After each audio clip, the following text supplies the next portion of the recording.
Welcome to Temple of VTEC. I'm Sean Church and we're here for day 3 of our 2007 Acura RDX test drive. We're here at Dyno Lab in Marietta, Georgia to test the RDX to see how much horsepower it really makes. Now, as you may have guessed, we're on a 2-wheel drive dynamometer here. That means we had to remove the drive shaft from the RDX so we could dyno it on this dyno. That means our power readings might be slightly different than on a 4-wheel dyno, but at least it gives us an idea of where the power levels are at compared to other 2-wheel drive vehicles that we've dynoed. We've also removed the intercooler cover just so we can get some more airflow to the intercooler on the dyno because it's not going to be getting the ram air as it would be on the road.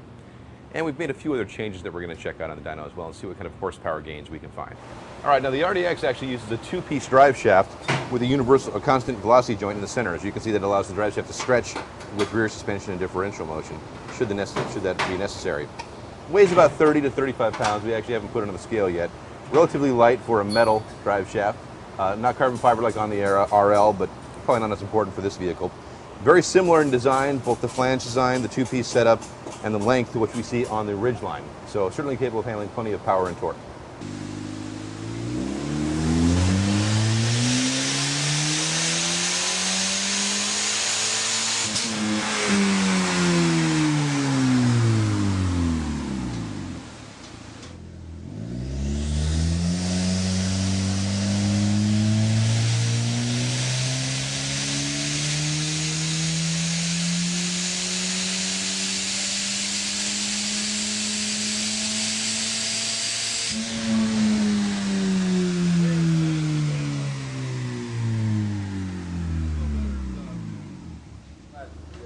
Up to 45.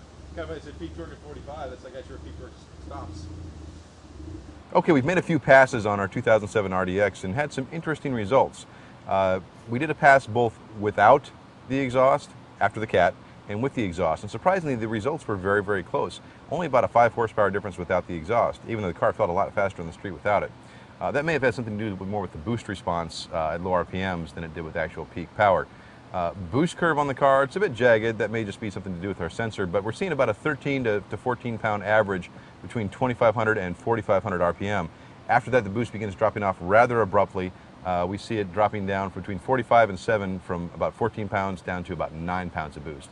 So that would explain why the car is only making an estimated 240 horsepower. Although, based upon our dyno results so far, about 215 horsepower to the front wheels on a Dynojet, that seems more like about 260 to 270 to us through an automatic transmission.